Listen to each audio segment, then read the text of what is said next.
Yo, Atlas speaking, and welcome to part 7 of What If I Was Reborn into the Bleach universe and became a hollow with a system.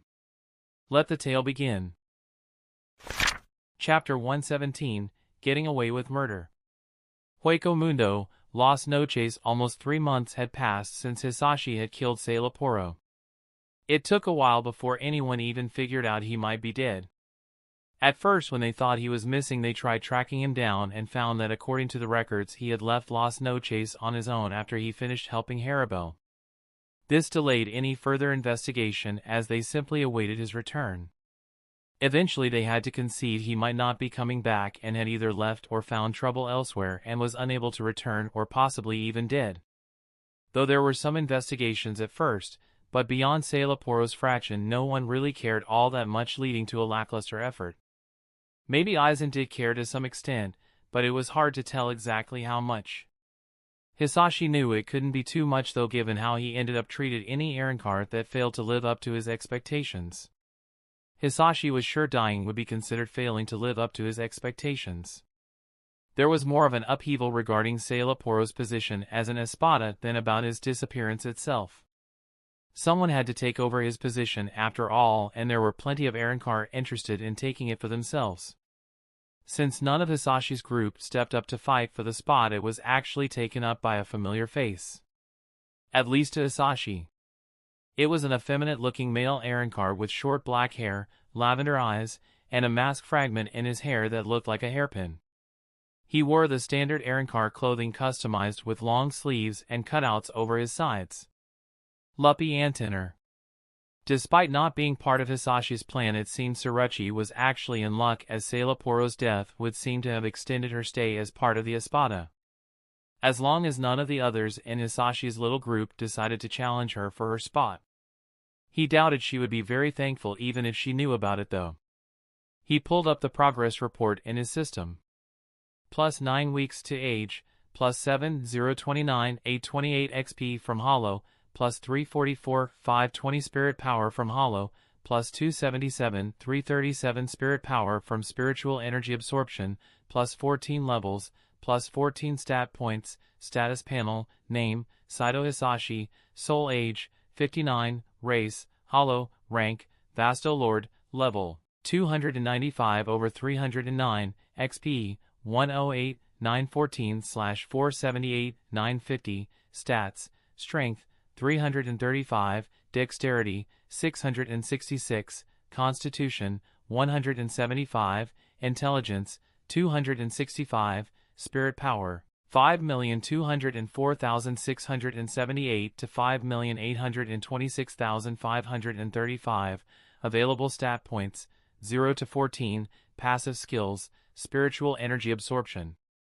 Ultra speed regeneration, acidic touch, silencioso, active skills, soul body separation, spirit power concealment, illusory aura, blood, energy blade, transcribe, hachijio sogai, siro, cumin, negation, skill infusion, sonido, Karen Zanjutsu, active missions, new mission, allow the system to absorb the Hogyoku, reward, evolution into a perfect Arrancar, giving the host the best offered by being hollow and Shinigami. Go ahead and put 9 points in dexterity and the rest into strength, he ordered. Strength, 335 to 340, dexterity, 666 to 675, available stat points, 14 to 0, he felt just a little bit satisfied seeing rounded numbers in all his stats. Was that some minor form of OCD or just the nature of an RPG gamer? He wasn't sure. He sighed. He could barely even notice the change when adding stat points anymore. He was sure they were still working, as the system had never lied to him before, but even if he were to save up 100 points and invest them all at once, that would still be an increase of less than 10% to his total stat values. When splitting so few points over multiple stats, it was barely even a percent change to any one of them. He could only reminisce about his early days as a hollow, where a single point took mere days to earn and made a world of difference. He had to remind himself of how dangerous it was to do so too. Unless he miraculously ran into a captain-class Shinigami in Hueco Mundo, he was pretty much safe at all times. As for the snakes amongst the Espada, he had already taken care of Sailaporo, and though Noitra could cause him some grief, he believed so long as it was just Noitra and he didn't have any other allies on the Espada, he could still make it out alive. He had returned because once again their turn to use the Hogyoku again. This time it was Apache's chance. Now that Sailaporo was gone, the odds of something being done to them while they were vulnerable was far lower, but he wasn't going to leave it to chance as Noitra was still around and he didn't know if there were any other Arrancar on his side. Not to mention that he didn't trust Aizen whatsoever. He gently patted the top of Nelliel's head to get her attention. "It's time to get up. Today is Apache's big day," he said. Nelliel stirred lightly, his eyes opened and she looked up at him. Good morning," she mumbled. He chuckled watching her. It wasn't like they actually needed sleep. She just liked relaxing with him and it was cute to see her like that anyway. They headed to the living area just to find Apache pacing there already. Hisashi smirked. "Oh? Nervous already are we?" he teased. Apache turned red. "Who's nervous?" "Your face is nervous," she yelled. He laughed out loud. "That doesn't even make any sense," he said. Harabel joined them. "Stop teasing her. She's got enough on her mind as is," she admonished him. Apache shot her a grateful look, though Hisashi wouldn't notice. Harabel smiled. "So are you all ready?" she asked. Apache gave a determined nod. "She'll be fine," Hisashi said. Apache looked away to hide her embarrassment. "Shut up," she mumbled. Mila Rose and Sung Sun came from their bedrooms together. Sung Sun yawned lazily and looked around the room. "Is it time already?" she asked. Her lazy expression was quickly replaced with a smirk. "Are you ready to get beaten again after becoming an Arrancar?" she asked teasingly. "I'm not gonna lose. I'm gonna kick his ass," Apache retorted aggressively. Chapter 118, The Unicorn Horn Remains. Despite the hassle, Hisashi repeated his actions from the previous time, making it seem he had left on a mission while secretly following Apache while invisible the day of her transformation. This time it was actually Loli that picked up and guided Apache. This turned out to be the worst matchup possible. Unlike Harabel and Minoli, who were both the more silent type, these two were both stubborn loud mouths with a feather trigger. Loli looked back at Apache with disdain. "Alright, stop wasting my time and get a move on, shorty," she said. Apache glared back at her. "If you don't shut up real quick, I'm going to show you the difference between a Vasto Lord and a measly Ajuchas," she said. Loli's disdainful look quickly turned into a glare too. "Bitch! You aren't even an Arrancar yet. Who do you think you're talking to?" she spat back. Hisashi could only shake his head and take a few steps distance in case things turned explosive. Apache snorted. "Want to bet? I could kick your ass any day even without becoming an Arrancar." "You're just that pathetic," she said. Loli gritted her teeth. "If it wasn't for Aizen-sama ordering me to guide you, I would have made you pay for that," she said. Apache smirked victoriously. Apache was lead to the same lab Harabel had been. The process went quite similarly even without Sailaporo's presence. A different Arrancar Hisashi wasn't familiar with took over the task of prepping Apache for the transformation. Hisashi was relieved to see there were no attempts to interfere this time. After the bandage seals were applied, the other Arrancar left and it took a while for the available Espada to file in. Hisashi took a closer look at Noitra when he arrived. He didn't look to be too amused by the situation.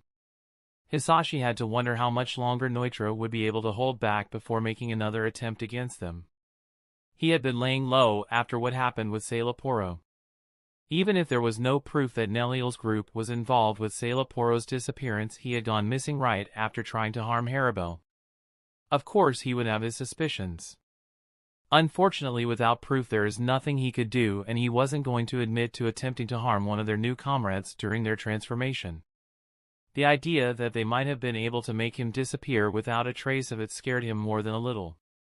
Noitra's gaze traveled towards Nelliel, but quickly looked away nervously. Eventually Aizen walked in again and activated the translucent barrier and placed the Hogyoku in it. After infusing it with his spirit power, it activated and the barrier and bandage cocoon around Apache broke into shards, unveiling her brand new body. She had short black hair and after losing her equine head could finally truly scowl like she was always meant to. The only part of her mask that remained was a horn at the center of her forehead and a ridge over the top of her head. The only thing she was wearing after completing her transformation were 2 white bangles, one on each wrist, which were actually her zanpakuto. IMG, she crossed her arms and puffed her still unimpressive chest while laughing out loud. Just wait. I'll crush you this time, she said mostly to herself. Hisashi shook his head. He was fairly certain he knew exactly who she was talking about. Aizen wore his usual smile. How do you feel? He asked. Great! She said excitedly. Aizen took back the Hogyoku. Good. Lowly will take care of things from here on out, he said and left. Apache looked around the room and smiled when she saw Nelliel. Hey Nell. Let's go get my clothing together, she said. Nelliel simply nodded. Hisashi carefully followed them, making sure none of the Espada still in the room noticed him. Apache smirked at Lowly, who was waiting just outside the room. She unleashed her new spirit pressure that was at least twice what it had been that morning. Still got anything to say, Shrimp? She asked provocatively. Lowly chewed her lip and seemed to be weighing things. Eventually she just turned away and started walking. Follow me, she said. It took her and Nelliel a while to decide on what kind of clothes to order for her. It would take a couple days for them to be custom made to her desires. When they finally got to their palace, she yelled out, Hey Jack! Where are you? He smirked, but slipped out as he still needed to complete his deception, as if he had been outside of Las Noches on a mission for this duration, since he didn't have to act like he was on a difficult mission to distract from his possible involvement in the disappearance of an Espada. He took only a few days to return. As soon as he entered their living area, Apache sprang up. What took you so long? She almost growled out in annoyance. Sun giggled. Oh, she missed you so much while you were gone. All that heartache and no outlet, she said. Apache glared at her. Shut up, Sun, she said through gritted teeth. It only made Sun laugh harder though. Apache's glare quickly shifted back to Hisashi. Now it's time for you to keep our agreement. Time for me to kick your ass, she said with a malicious smirk. Hisashi rolled his eyes. I can't reveal too much of my power inside of Las Noches, he thought. He looked around at the other girls that were there. How about we make it an outing? It'll be like the good old days, he said. Apache snorted. What good old days? You mean when it was just Mila Rose, Sun, me and Harabel-sama? She retorted. Harabel smiled. That sounds like fun. I haven't seen Apache this excited in quite a while, she said. Apache frowned, but held back from arguing with Harabel. Mila Rose laughed, seeing her look like she swallowed a fly. What? Cat got your tongue? She asked. Nelliel jumped up excitedly. I want to go too, she said. Don't forget about us. Don't ya know? Dondo Chaka said, worried. Pesh nodded furiously in agreement. We also haven't had as much time to play with Bawabawa. It would be nice to let him out to play too, he said. Chapter 119, Sandy Mila Rose. Somewhere in Hueco Mundo's pale sandy dunes stretched as far as the eye could see. Bawabawa was excitedly slithering across it at high speed, with everyone else relaxing on his back. They were searching for a good spot to hold the duel. Although it might be possible someone might follow them, but if they held the duel inside Las Noches and he were to show enough power to match Apache now that she was an Arrancar, it was guaranteed to draw attention. Not only that, but if anyone saw him going toe-to-toe with a Vasto Lord ranked Arrancar as a regular Vasto Lord, that would put even more attention on himself. That wasn't something he wanted any of the Arrancar outside of their little clique to be aware of. At least not for now. Hisashi was receiving an ever-intensifying glare from Apache. He was more distracted by Nelliel, who had practically crawled into his lap with how close she was sitting to him though. Apache felt frustrated. Despite her becoming an Arrancar, he didn't even seem to be taking her as a serious contender. Eventually she lost her cool and jumped down from Bawabawa. "Here should be just fine," she said. Hisashi looked around. Since they were already quite a few hours away from Las Noches and he couldn't sense anyone anymore, he just shrugged. "Sure. Whatever you say," he said nonchalantly. She grit her teeth. "Just wait. I'll show you," she said. Hisashi rolled his eyes, but jumped off to join her. "Have fun you too," Sung Sung shouted after them. Apache looked at him with a smirk and a predatory gaze. She swung her fist around as if warming up. "I've been waiting for this moment for quite a while," she said. Hisashi smirked. "Just don't complain afterward," he said. She hopped up and down a few times before suddenly breaking into a dash towards him. She wore an excited, almost manic smile. He was easily able to keep up with her movements due to his ridiculous amount of dexterity. Although much faster than before, she still appeared slow to him. She cocked back her fist and swung recklessly. "Take this!" she shouted. Rather than dodge, he braced himself and crossed his arms in front of him, taking the blow directly. Although it was slightly risky, he wanted to see just how powerful she had managed to become. She actually managed to force him back, leaving 2 deep grooves in the sand. She didn't appear happy though. She grit her teeth. "Oh yeah? How about this?" she shouted as she spun around and kicked at him from the side. He used the force from her kick to launch himself back, landing further away from her with minimal harm. His smirk widened, seeing her growing frustration. "Was that all?" he asked. She glowered. "You're asking for it," she retorted. She pulled at the bangles from her wrists, which quickly increased in size and grew dangerous-looking spikes. It may be an unusual form, but it was her Zanpakuto, which meant it was a lot more dangerous than her hand-to-hand combat skills. With 2 sharp weapons, she quickly turned into a little whirlwind of sharp blades. It didn't take him long to realize he would need to take her a little more serious, as her Zanpakuto was actually able to break through his armor, leaving cuts across it. None of them were too serious, but considering she couldn't even break his skin before, it was a large improvement.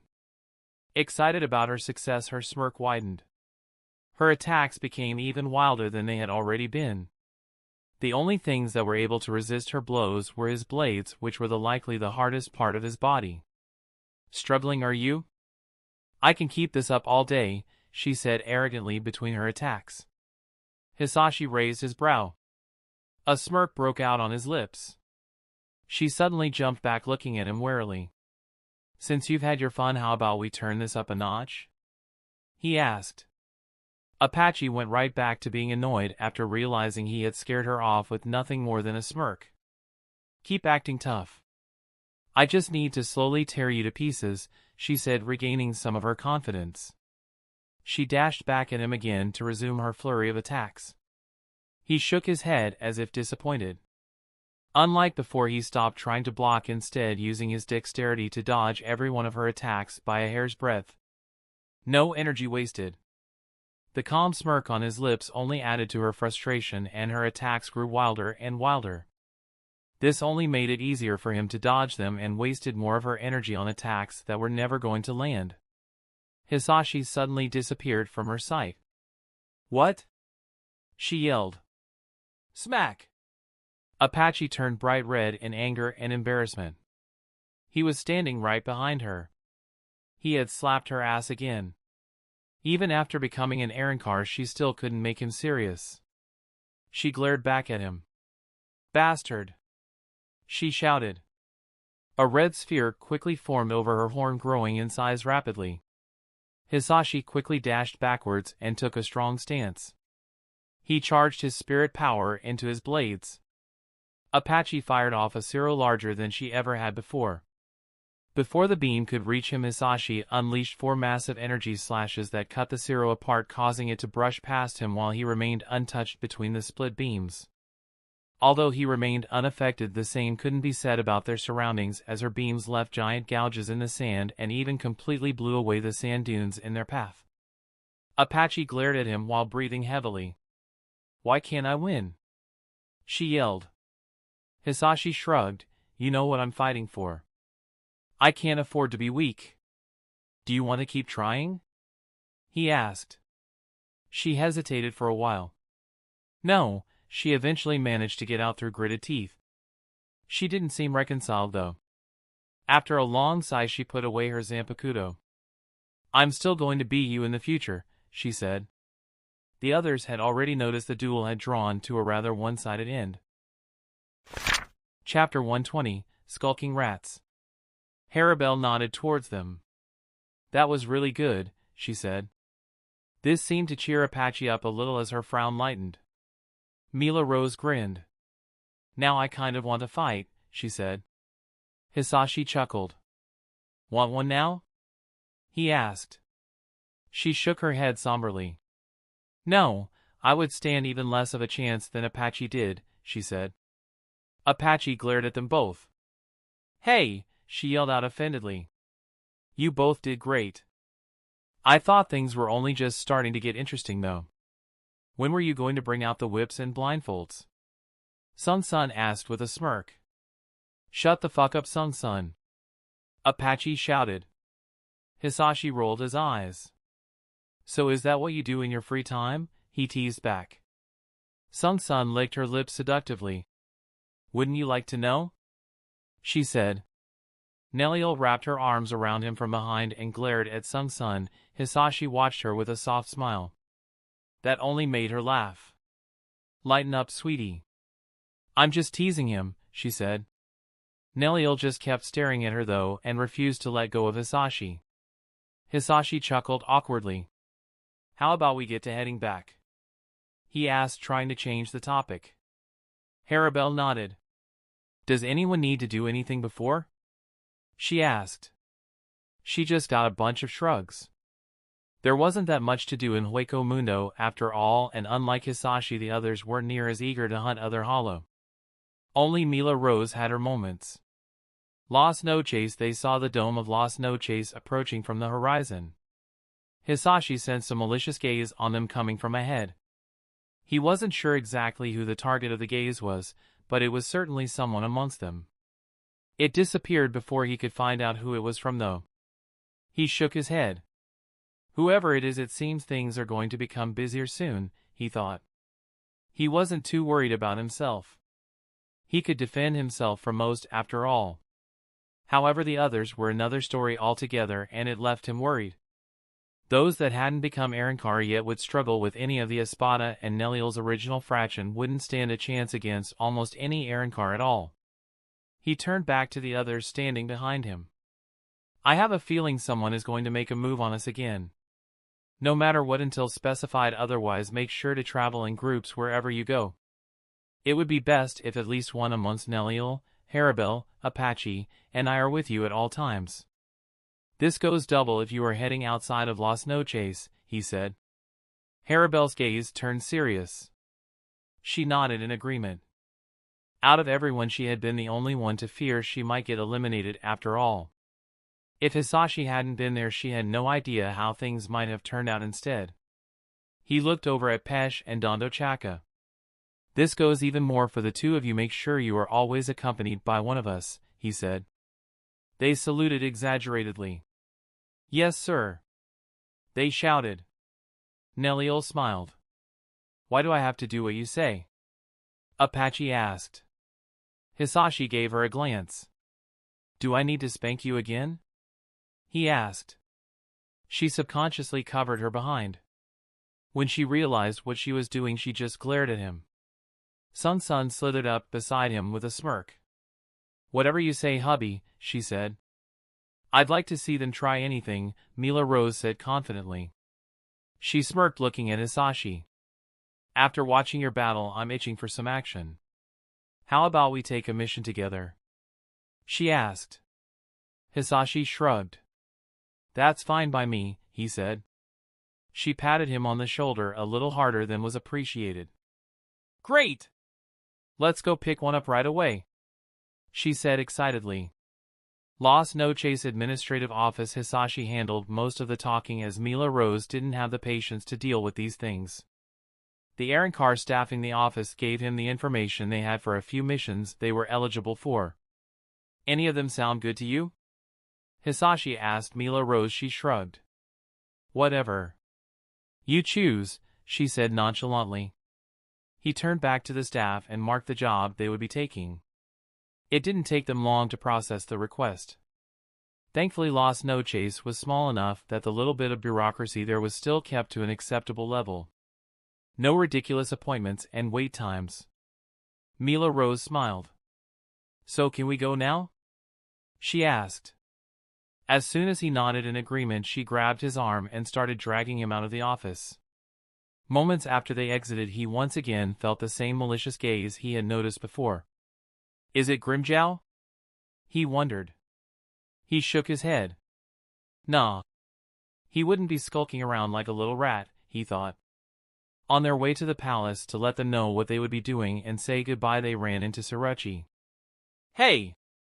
What a coincidence running into you here, she said with a heavy dose of fake positivity. While she was trying to ingratiate herself to Mila Rose, Hisashi gave her the side eye. Was it her? Did she give up on winning the girls over? He wondered. He wasn't entirely sure, but the timing was more than a little suspicious. He put on a fake smile. At least it was better than hers. Yes, such a happy coincidence. Great to see you again, Surachi. So what brings you here? He asked. She looked at him with disdain. Yes, hi, she said. Turning back to Mila Rose, she asked, so what are you doing? She asked. Hisashi sighed. Sure, ignore my question, he thought exasperatedly. After Mila Rose explained what they were doing, Surachi suspiciously volunteered herself to join them and said she had nothing better to do. This did nothing to alleviate his already growing suspicions, but he agreed nonetheless. He hoped he could draw out whatever their plans might be by putting themselves in a more vulnerable position. As far as they were concerned, after all, Mila Rose and him were just two regular hollow that hadn't even experienced Arrancarification yet. The types most of them looked down upon. Chapter 121, Korea Jean. Karakura Town, Karakura General Hospital, August 23rd afternoon. Ichigo burst into the room. Ishida! He yelled. Masaki frowned and grabbed him by the ear and pulled him aside. Shoo, he's injured, she said. Ah, Mom! Ichigo screamed in pain. Ishida was laying in a hospital bed wrapped in bandages. It hurts my injuries, so next time, will you please enter more quietly? He said. You're all right? Rukia asked. Thank goodness. Inoue said. What in the world happened? Ichigo asked. Ishida said the female Bount told him when Bounts suck the soul of a living person, they gain immense energy. So much that they would affect space itself, allowing them to travel to the afterworld. It would also undermine the balance of the world. It had been against the rules to do so, but a Bount who disagreed appeared, Jean Korea. Her goal was to defeat him and end his ambitions. Jean would come for Ishida because he was a Quincy. After that, he lost consciousness and woke up in the hospital. Karakura Town, in front of Karakura General Hospital, Night Ichigo's group had been hunted throughout the hospital by two young male Bount who each possessed a water-based doll that could control all the water in the environment. They finally managed to escape the hospital to find it was raining outside. The two dolls appeared from the rain puddles in front of them, and the two young male Bount revealed themselves. Don't you think it's about time we get them banned? One of the Bounts said. I think so, ho, the other replied. Here we go. They shouted in tandem. Their dolls started absorbing the surrounding water to grow larger and even combined together to grow even larger once again. They were suddenly interrupted by the sound of clapping echoing. It took them all a few moments to realize it was coming from the roof of the hospital. There they saw two women standing side by side. One a mature woman with wavy brown hair and what appeared to be a bone-like white body armor that covered everything except her head. The other a young woman with long sleek black hair wearing a large pointy witch hat and flowing dress holding a silvery staff. "And Mom?" Ichigo stuttered in surprise. Masaki simply smiled.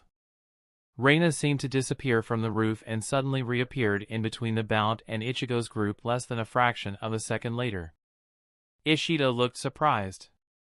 "Was that Harenkiaku?" he asked. Reina smirked and looked over at the two Bount. "You two brats have been acting quite arrogant," she said. That seemed to get on their nerves. Given that they were Bount despite looking like brats, they were probably over 100 years old. "Be brats?" one of them said. They ordered the dolls to attack. Reina stretched her staff towards the fused attacking dolls. "Frost," she said. Suddenly a cold wave was sent out from the head of her staff. As it traveled forward, everything it touched rapidly froze, including the massive fused doll and all the water they were using. The two Bount glared at Reina. "No way! Ghoul! Gunther!" they yelled. Before they could even free their dolls, two consecutive energy arrows pierced the brows of the Bount. When they followed the trajectory of the arrows, they found Masaki still standing on the roof with the energy bow extending from her wrist drawn. The Bount's bodies hadn't even fallen yet when they rapidly aged, desiccated, and turned to dust, leaving only their clothing. Inoue screamed. What's this?" Chad asked. "What's going on?" Ichigo asked. "They've turned to dust," Renji said. "Even though they looked like children, they were probably past their limits as living beings," Rukia said. Masaki used Harenkiaku to appear beside Reina. "Nice job," she said. "Mom, wasn't that a little?" Ichigo tried to say. Masaki shook her head. "You still have to grow up, Ichigo-kun," she said. Karakura Town, Urahara Store, August 24th afternoon. Since they had blown up the entire hospital floor Ishida was staying in, they brought him to the Urahara Store to allow him to recover in safety. Ririn, Kuroto, and Nobu had already switched back from their plush animal bodies to their human-like jigai. Everyone was just lazing about when Ririn, Kuroto, and Nobu suddenly froze. "They're here!" Ririn yelled. Ichigo jumped up. "Where?" he asked. The three mod souls seemed to be thinking for a moment. "They seem to have us surrounded," Kuroto said. Reina activated her bracelet, transforming it into her staff and summoning her witch hat and dress. Masaki transformed into her Nyctic form. Chad transformed his right arm into its black and red form. Rukia slaps Khan using a red fingerless glove, causing his pill-like true body to pop out of the stuffed lion's mouth and stuffed it into Ichigo's mouth to separate his soul from his body. Renji separated from his jigai using a soul candy. "Khan, take Renji's jigai and hide in the basement with Ishida," Ichigo shouted. Khan and Ichigo's body dragged Renji's jigai and jumped down the hole into the basement. Reina ran out of the store with everyone to find a group of 6 men and a woman surrounding the store. Most of them were smirking maliciously. "They're all Bount," Ririn said. Ichigo, Chad, and Renji jumped in front of everyone. Meanwhile, Rukia, Tessai, Yururu, and Jinta stuck back to protect Inoue. Reina and Masaki stuck together, most used to fighting together. Urahara seemed to have mysteriously gone missing. The young-looking white-haired male Bount stepped forward. "Hello, I'm Korea Jean. Why don't you hand over the Quincy?" "We aren't looking for anything else," he said. The middle-aged Bount with parted brown hair frowned. "Korea, why are we wasting our time like this?" he asked. Jean shook his head. "Why fight if we don't have to, Rio?" he asked. Rio's frown deepened. "We won't be letting you take Ishida-kun," Ichigo said firmly. Jean sighed. "Such a shame." "In that case we'll just have to take him," he said. The Bount summoned their dolls. Chapter 122, Facing the Bount. The Bount didn't hesitate to split up, dividing their enemies amongst each other. They didn't seem to be too worried about being outnumbered. Ichigo dashed forward swinging his Zanpakuto, blocking Korea's advance himself. "You're not going anywhere," he shouted. Kariya smirked and blocked the Zanpakuto with his bare hand, stopping him in place. What? Ichigo yelled out, surprised to have his attack blocked so easily. Kariya pushed forward on Ichigo's blade, sending him flying backwards until he crashed into the wall surrounding Urahara's store, sending dust and chunks of brick flying around. It won't be that easy, he said. Ichigo quickly crawled out of the rubble and using Shuimpa dashed back towards Kariya. He swung multiple times from different angles, but each was intercepted by Kariya's index finger. You won't get past me, Ichigo yelled. Kariya shook his head. Only one of us needs to succeed. It's just a matter of time, he said. Renji didn't hesitate and acted the moment Ichigo went on the offensive. Howl! Zabimaru! He yelled, transforming his katana-shaped Zanpakuto into its large-toothed sword whip shurikai form. He rushed towards a young male-looking Bount with the fringe of his orange hair covering one of his eyes. The Bount didn't hesitate to summon his doll on the palm of his hand. It had the head of a mouse with red fur, but its body seemed to consist of a flower. The Bount smirked. Ritz! Show him what you're capable of, he said. The doll jumped from his hand and buried into the ground. It was so fast it was hard to keep track of. Renji stared at the ground warily. It suddenly burst out of the ground by his feet and rushed towards his head. He barely managed to turn his head, avoiding a direct hit, but leaving a scratch across the side of his face that started dripping with blood. He swung his Zanpakuto, whipping the blades towards it, but it zipped between the segments and quickly buried into the ground again before he could catch it. A large middle-aged tan male Bount with a full beard and orange fohawk summoned a large female Joragumo, Arachne, made out of metal. Its lower body was made out of large metal ball segments and spider-like limbs that ended in sickle-like blades, while its metal upper body was shaped like a woman. She looked around and smiled. Ah, so many possible playthings to choose from. Who shall I pick? She said in a teasing tone. Chad said nothing, but raised his fists and faced her fearlessly. She looked at him and her smile widened. Oh my, the strong silent type, she said. Basketball-sized metal balls started forming from her body and hovering around her menacingly. Don't mind the love taps, she said, sending them flying towards Chad. Chad frowned and watched the balls closely. Before they could reach him, he weaved between them towards her, deflecting those he couldn't dodge to the side with his transformed arm. As they landed on the ground, they sent dirt and rocks flying in all directions from the impact. It looks like you can take a beating. How delightful. In that case, she said. Her sickle blade hands transformed into the shape of gun barrels from the forearms down, and she aimed both at Chad. Some round eye-like objects with yellow sclera and red pupils tried to stealthily attack Inoue in the back. Jinta jumped in front of her and swung his kanabo, sending the nearest ones flying away. Ururu simply ran amongst them wearing some white and red boxing gloves, punching and kicking them away. Her pink and white polka-dotted skirt fluttering behind her. Bacon! Hanajiku. Lily! Santenkeshin. I reject! Inoue shouted. 3 of the leaves on the silver flower hairpins in her hair glowed golden and flew out from it in streaks of golden light, before connecting and forming a triangle of gold light, shielding herself and Tessai from the few eyes that managed to get past Jinta and Ururu, causing them to slam into it futilely. While they were keeping the doll busy, Tessai placed his palms together. Light that chases darkness. Links that bind the heavens to earth. Seize and kneel towards the horizon. Find the light and bloom, he said. He stretched one palm out towards the eyes and clenched it into a fist.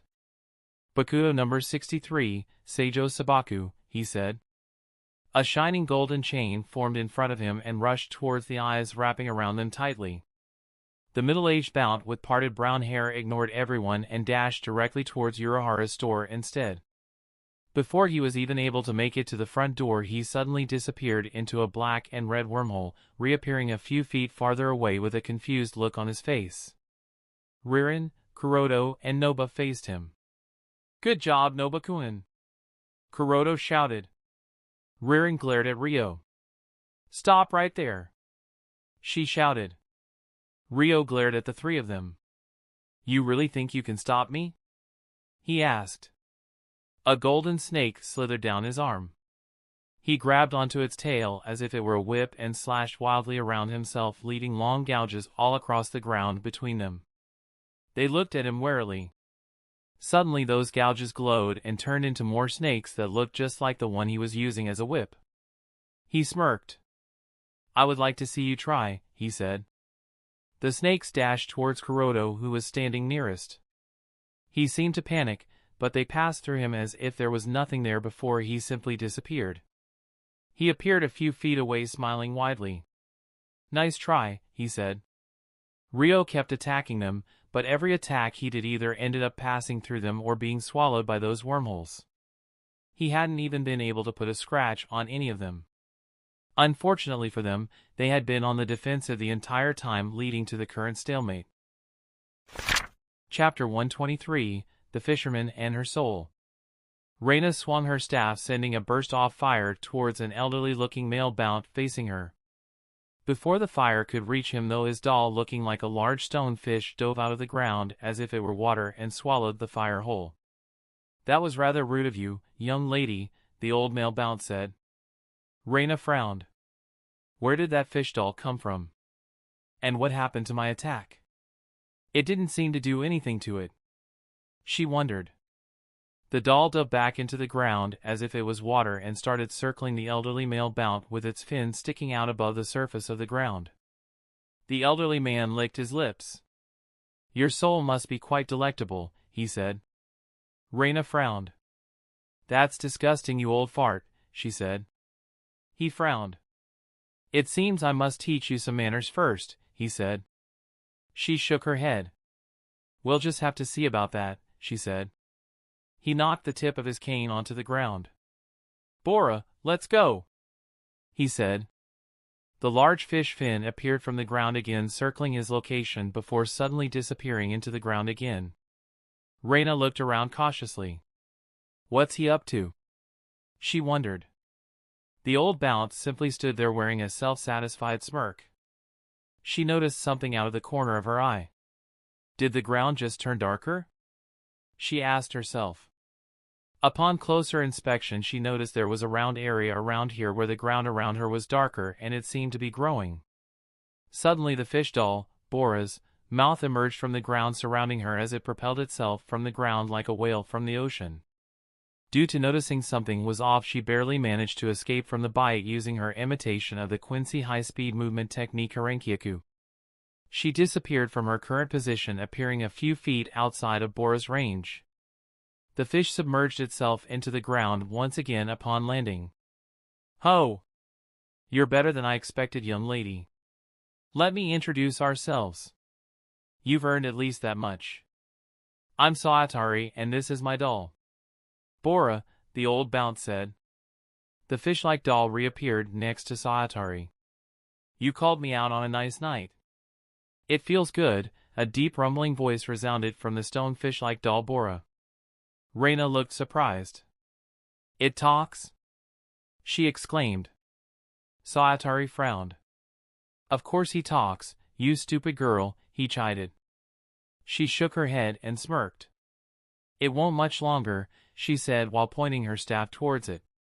Fire didn't work. What about the other elements though, she wondered.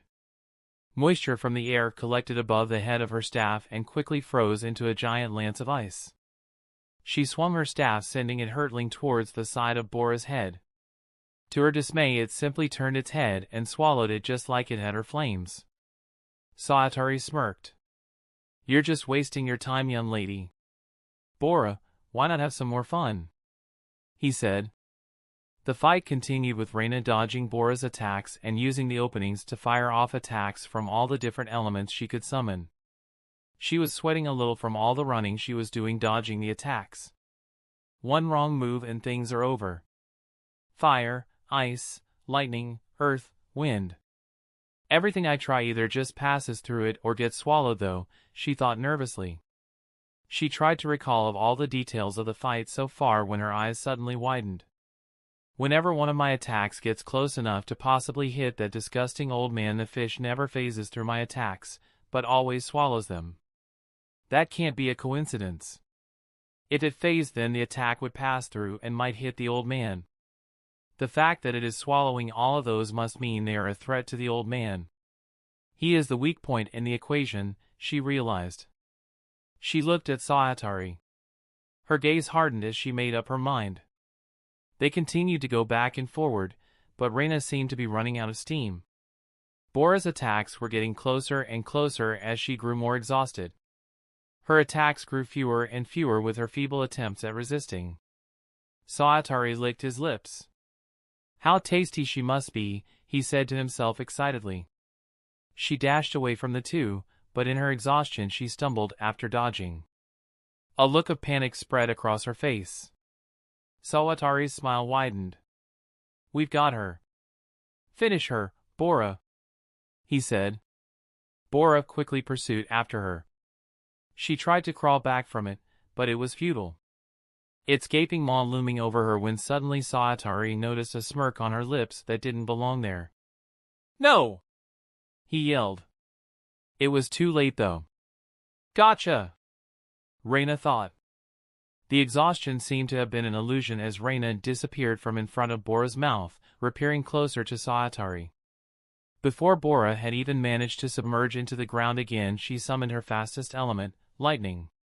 Multiple bolts of lightning snaked their way towards the now completely unguarded Sawatari. It was so fast it hit him directly into the chest before either of them could even react to the sudden shift. The electricity coursed through his body, searing his flesh. The place it had landed burnt away his clothes and charred the skin black. Eha! Sawatari let out a shrill scream. He fell to his knees. He remained motionless, but didn't go down all the way. Sawatari! Bora yelled. It quickly swam towards Sawatari, and to Reina's surprise it didn't stop, but jumped out of the ground towards Sawatari. It opened its mouth and swallowed Sawatari whole before submerging into the ground again. Did it eat him? She thought in confusion. She looked around warily, but to her surprise neither of them reappeared. Chapter 124, Schwarzlicht. A young-looking female Bount with long dark green hair wearing a cheapao faced Masaki with a smirk. She summoned her doll, which consisted of a Chinese sword in one hand and a bladed fan in her other. The two parts were connected by a chain. I'd rather fight a man than a woman, the green-haired Bount said. A mouth opened up on the guard of her sword.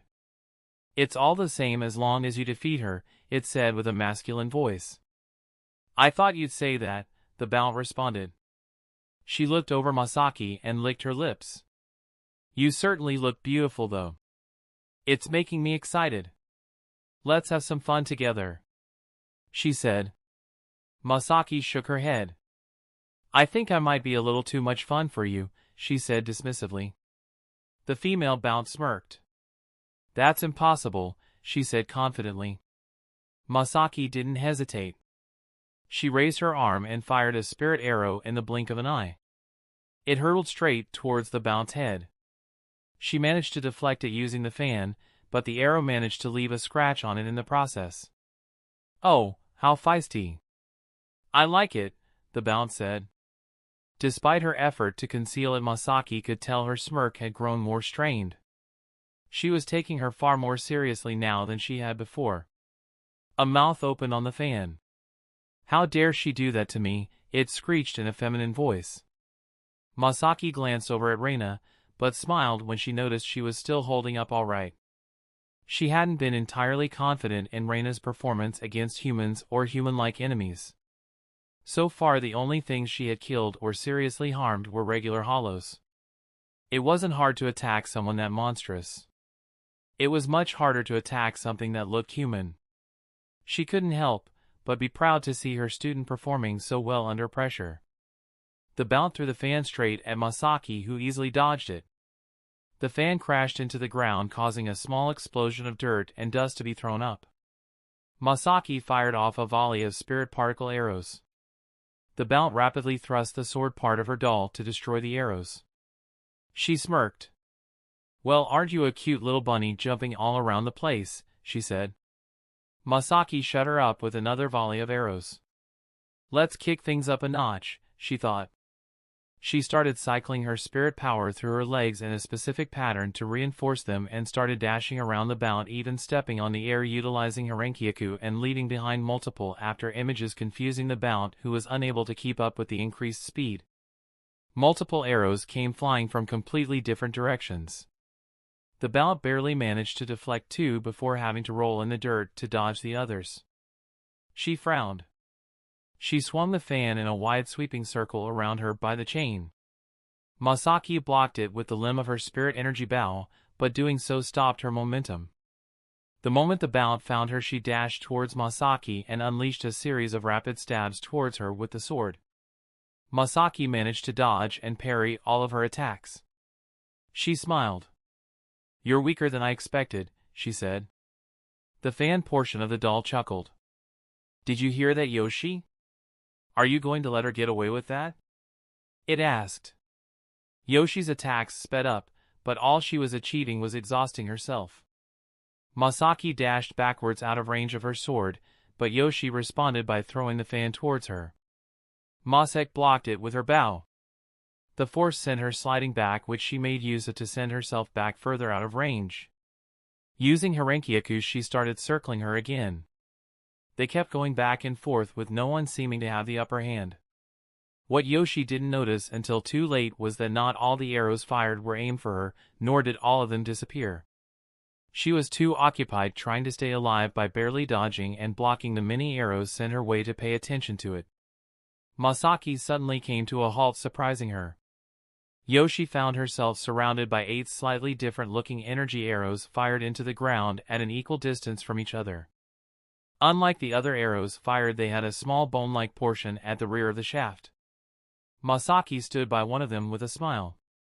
"Oh, you finally noticed?" "A little too late, though," she said. She raised her hand over the arrow she was standing by. Using the sharp thumbnail of the bone gauntlet covering her hands, she sliced through her index finger. A single drop of her blood, which glowed with a purple hue, dripped down onto the tip of the arrow. She looked at Yoshi with a serious gaze. "Springer Schwarzlicht," she said.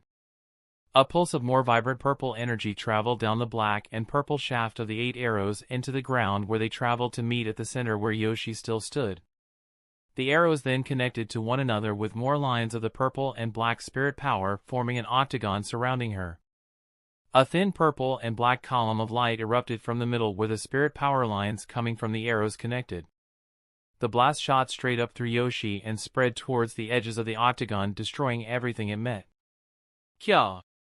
Yoshi and her doll screamed in unison. The blast was so vibrant, once it spread far enough to cover all of Yoshi, the only thing that remained visible was a darker silhouette. If you looked close enough, though, it could be seen that the silhouette was slowly disintegrating. Eventually the blast faded away, but there was nothing remaining in the octagonal area the blast had covered. Chapter 125, Throwing Bait. Surachi, Mila Rose and Hisashi had spent a few days traveling to the destination of their missions, but to Hisashi's surprise she seemed to be acting no different than usual. Which meant cold, dismissive and belligerent towards him at every chance, while trying to talk with and fawn over Mila Rose to try to get into her good graces. He didn't care about her mistreatment of him as long as it remained at just words. Do you get mad when a small child jumps up and down in front of you and insults you, or do you just shake your head judging it a silly child? Surachi might think she stands towering over him, but even without becoming an Arrancar she was still quite a bit weaker than him. On top of that, if he did react to put her in her place, that would only put a greater spotlight on himself as being powerful in the eyes of the others and Las Noches, which was the last thing he wanted. Hisashi looked at her suspiciously. Strange, is she really not planning on something? He wondered to himself. He had felt some malicious gazes staring at them from the distance every so often. All throughout the trip he had been feigning weakness, acting like Mila Rose was the strongest one out of the two of them, letting her take on the strongest hollows they came across and acting like he could barely keep up at times when facing multiple enemies. All in hopes of baiting out some kind of response, but nothing had happened yet. They had left the sandy dunes of Hueco Mundo's surface and were dashing between the trees in the forest of Minos now. They had been tracking some traces they found hours before. "Do you think the Ajuchas will agree to join Las Noches?" Mila Rose asked. She sounded reluctant. Hisashi chuckled. "Worried you won't get the fight you've been craving?" he asked. Mila Rose shrugged. "I've been growing restless cooped up in Las Noches. Although some peace is nice, it sometimes feels wrong," she said. Surachi frowned. "Does it even matter? They'll just be a bunch of weaklings." "They always are," she said dismissively. "I just hope they can at least put up a little of a fight. I don't want it to be over without being able to let loose a little," Mila Rose said. "From my experience, they almost always refuse at first, so you'll probably get your wish. Given how this one has been collecting subordinates and building his own faction, I doubt he will submit without a fight. Maybe even that won't be enough. I'm fine either way. As long as you have fun," Hisashi said. The thing that had been bothering him was he was feeling stifled. Between Surachi's presence and whoever's gaze he kept feeling. He had to hold back at all times and act like he was much weaker than he was just in case they might notice and report it back. He couldn't wantonly kill and consume whenever other hollows attacked their groups to fuel his growth. Why can't they just grow a pair and attack, he wondered. Surachi sneered. They heard the scream of a Jillian. It tried to charge a Zero, but one slash of Hisashi's arm sent off an energy blade that cleanly sliced the giant in half before it could even finish charging the attack. They didn't even slow down or comment on it. At their level, it was no different than stepping on an ant that happened to walk in your path. Mila Rose smiled. "I hope you're right," she said. "So who is going to do the talking?" he asked. "As the highest ranked, it should obviously be me," Surachi said arrogantly. Hisashi shook his head. "If we do that, I can guarantee it'll be a fight," he said. Surachi narrowed her eyes while glaring at him. "Oh! Let's let her do it then," Mila Rose chimed in. This seemed to distract Surachi. "If you think that's for the best," she said. Hisashi shrugged. He stopped running and crouched down by some tracks. "These tracks are still quite fresh. We must be getting close," he said. "At least he isn't totally useless," Surachi said. Mila Rose frowned. They continued following the tracks until they came to a large clearing. There seemed to be a rudimentary temple and throne that made Hisashi roll his eyes.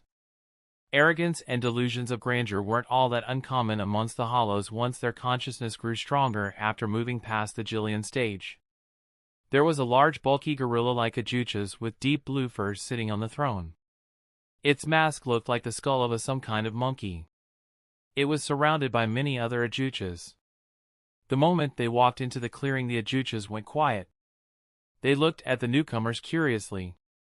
The gorilla Ajuchas stood up from his throne, towering over those below. "Who are they?" he asked. His subordinates were looking at each other, murmuring, trying to figure out if anyone had brought them. The gorilla Ajuchas slowly walked down from the temple. "Depending on how strong you are, maybe, just maybe, you can join us," he said. Hisashi looked at Surachi. "Isn't it your turn now?" he asked. Surachi frowned. "Don't tell me what to do," she bid back. Despite her shorter stature than the gorilla, she still gave off the feeling of looking down on him with her sneer. If his expression was any indication, he wasn't a fan of it. "You should be happy. We're here to give you miserable rats scurrying around the corners of Hueco Mundo a shot at being part of something greater.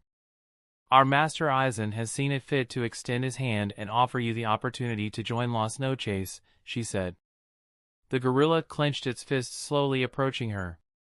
She wore a self-satisfied smirk. "All you have to do is kneel and submit," she said. "That'll do it," Hisashi thought. Chapter 126, Snakes in the Grass. The gorilla hollow's subordinates nervously surrounded them to cut off any avenue for retreat. He towered over the unimpressed Surachi. "You dare look down on Gargantua?" he bellowed. Hisashi could barely restrain an eye roll. "He's even speaking in the third person." He doesn't even realize he is an ant when compared to even the weakest members of Las Noches. Drunk on what little power he has been able to gather out here in the middle of nowhere, he thought. Surachi looked at Gargantua like one would look at a bug they were planning to step on. As if his mere presence disgusted her. Knowing her proclivities, she might actually step on him while whipping him, Hisashi thought. "Are you not going to kneel?" she asked, enraging him even further. "You will pay for your arrogance," Gargantua said. He cocked back his massive fist and swung. Surachi didn't even dodge. Instead, she simply raised her Zanpakuto using the sharp disc portion to deflect his punch. Despite his size compared to hers, she didn't even budge when his fist collided with her Zanpakuto. "Is that all you've got?" she said. The surrounding Ajuchas were staring between the two parties, unsure as to what they should do. They might have submitted to Gargantua, but that was only because he was the strongest and cruelest Ajuchas around. They weren't so sure he was the stronger party anymore, though. "Kill them all!" he shouted. This caused them to break out of their stupor and look over at Hisashi and Mila Rose instead. Hisashi and Mila Rose weren't concerned, though. The difference between Ajuchas and Vasto Lord was an almost unsurpassable chasm. Despite there being nearly 50 Ajuchas facing them, Mila Rose wore an excited, bloodthirsty smile. She crouched ready to pounce. Her claws unveiled themselves from her paws both on her arms and legs. Hisashi simply spread his 4-blade arms. With the 4 of them, he was effectively able to guard against attacks from the complete 360 degrees around him. Since Surachi was around and someone had likely been following him, he couldn't use his illusions to hide one pair of arms to trick his enemies. Their enemies seemed to draw some kind of confidence from their numbers and attacked both of them. Hisashi danced between his enemies, focusing primarily on dodging. He would stab and slash at some of the many openings he was able to find. This way he was able to slowly whittle down the enemy Ajuchas.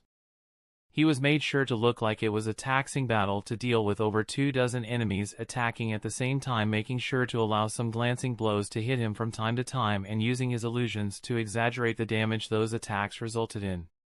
It completely looked as if he were actually struggling to handle the Ajuchas. Mila Rose was the complete opposite, though. She simply went blow for blow with them, tanking the hits she couldn't avoid and making sure to strike back twice as hard. It didn't take long for most of her body to be covered in blood as she used her claws to literally rip and tear her enemies apart one limb at a time. Due to this, Mila Rose came off as the more powerful amongst them. Second only to Surachi, who was still fighting Gargantua. Gargantua frowned. "Only weaklings rely on tools," he spat out. Surachi sneered. "You are too stupid to even fathom what you're dealing with. My Zanpakuto is no tool. It is a part of my, just as your claws and fangs are part of you. You're weaker than I expected, though. I won't even need it to deal with you," she said. He snarled, lifting both his fists up together. He clasped his hands and brought them both down on her from above. She simply lifted her left arm that wasn't holding her Zanpakuto and blocked both his hands with just the strength of her hierro to protect herself. He couldn't even cause a scratch. She shook her head. "See? That's just how weak you are. Now do you realize how futile your actions are? Since you attack me, some punishment is in order. I might still go easy on you if you grovel a little, though," she said. He roared. 3 of his strongest subordinates that had been trying to orchestrate the fights with Mila Rose and Hisashi came running over to help him. I would expect nothing better from such bottom feeders. Not that it would make a difference, Surachi said.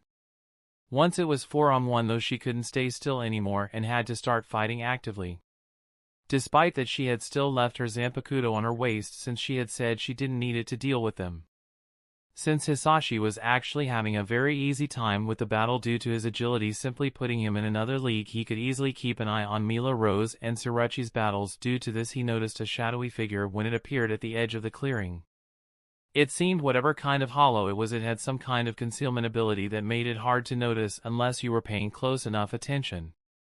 It was shrouded in darkness, but he could make out an entirely humanoid shape. "What do we have here? It looks like an Arrancar," he mused. He watched it carefully blend into the crowd. Its direction wasn't towards him though. After a few moments it became clear it was moving in Surachi's direction. Hisashi raised his brow. Well, that's unexpected, he thought. To ensure he could interfere, he carefully manipulated his fight to move closer to Surachi without anyone noticing what he was doing. Surachi was too arrogant and distracted by her fight to notice the shadowy figure nearing her. The figure drew back a sharp pointy blade and waited for an opening. When Gargantua along with two of his subordinates attacked her at the same time, it saw its chance and pierced towards Surachi's head. Hisashi revealed himself by dashing between them and blocking the strike at the last moment. Now who are you? He asked. Chapter 127, Wrong Place. Once they clashed, the assassin could no longer maintain whatever ability was granting their limited stealth capabilities, and their true form was unveiled. As he had expected, it was indeed an Arrancar. Their almost entirely human-like body with a fragment over their mask covering the lower half of their face gave them away. Their physique was rather small and slender compared to most other male Arrancar he had seen, and their zanpakuto, rather than being in the shape of a katana, was shaped like a rapier ready to pierce anything in its path. Based on their physique, techniques, and zanpakuto, Hisashi was fairly certain assassination was their specialty. It would explain the quick drop-off and force the moment he blocked the attack. Relying on stealth, speed, and bursts of power rather than sustained strength. Surachi looked back to find out what the sudden sounds were. Her eyes went wide the moment she saw someone had come within inches of piercing her head if not for Hisashi's interference. She hadn't even noticed their approach. Her eyes darted between the attacker facing her and Hisashi's back as he guarded her. She frowned. Hisashi spun around, parrying the rapier blade by deflecting it to the side and following up with a downward slash that severed the Arrancar's outstretched hand. "Ah!"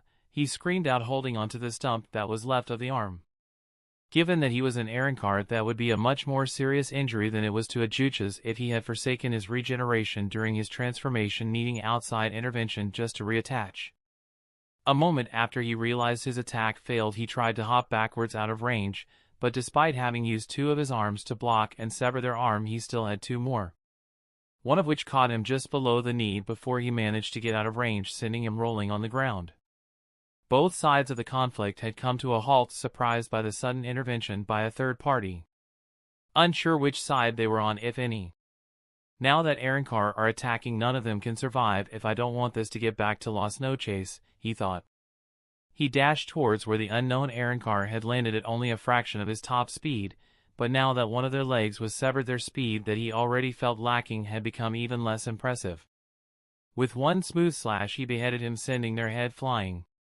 It seemed their build was an even more extreme version of his own, with everything invested in speed and burst damage. Unfortunately, he came across someone that outclassed him in the very thing he excelled at. Once he lost the element of surprise, he was no more than a sitting duck. Hisashi shook his head.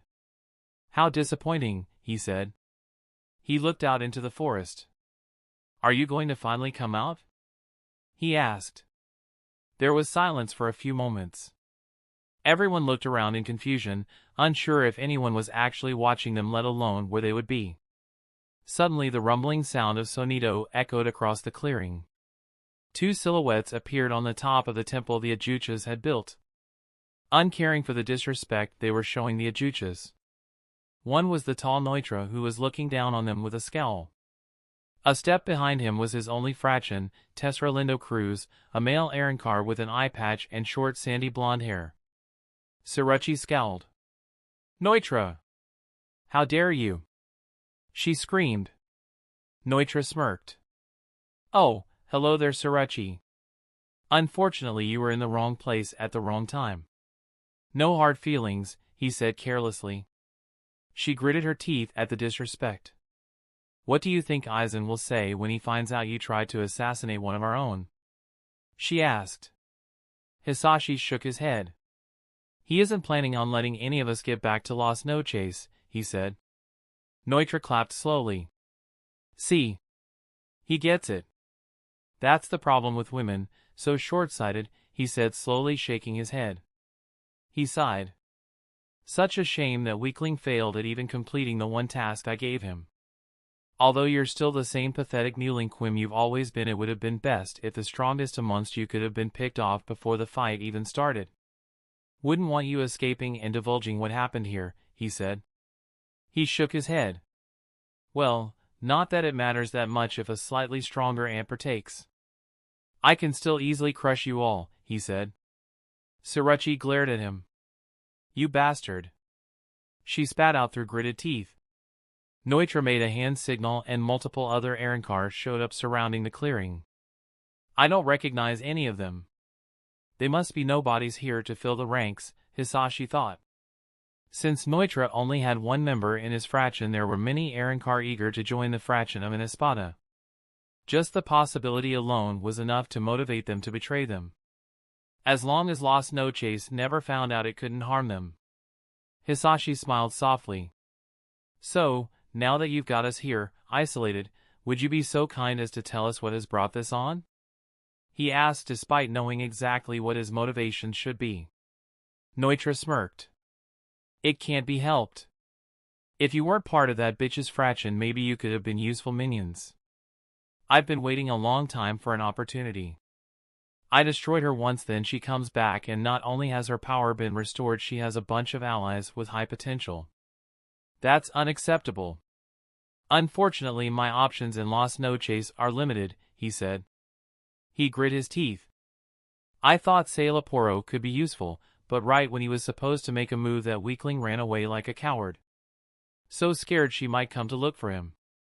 I'm not a weakling like him, though, he said. Hisashi nodded.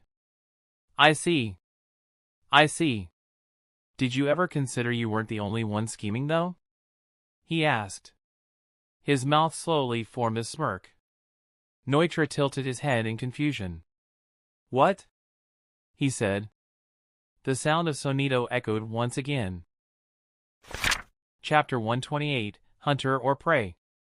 Nelliel appeared just in front of him as if she were his bodyguard. She glared at Noitra. Hisashi smiled. You weren't the only one patiently following us at a distance, he said. He turned to Nelliel and his smile turned slightly sinister. I think your revenge is long overdue, dear, he said. She nodded seriously, not taking her eyes off Noitra for even a second. Will you be okay? She asked. The concern was evident in her tone. His smile softened. Of course. Don't worry about me and go all out. Just make sure he doesn't escape, he said. Noitra glared back at Nelliel. It doesn't matter.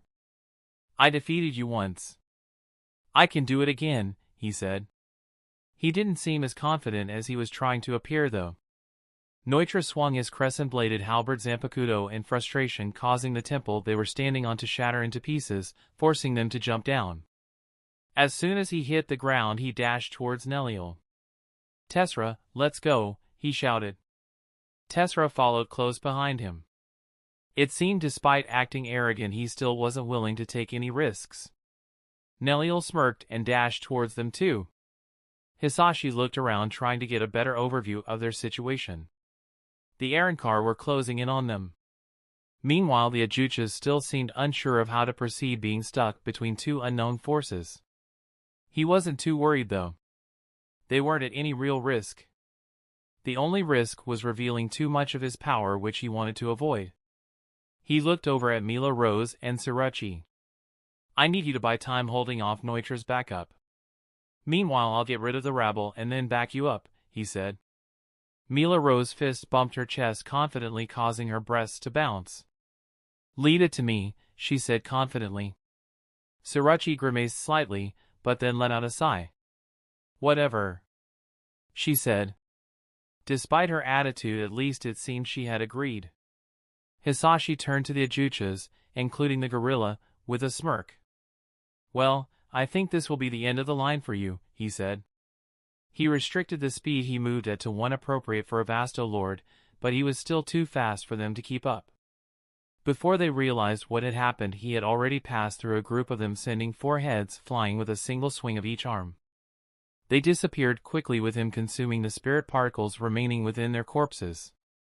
The gorilla Ajucha's eyes went wide. Quick, get together.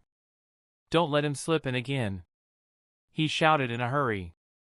They quickly grouped up with their backs facing towards one another, facing out, prepared for any attack he might try.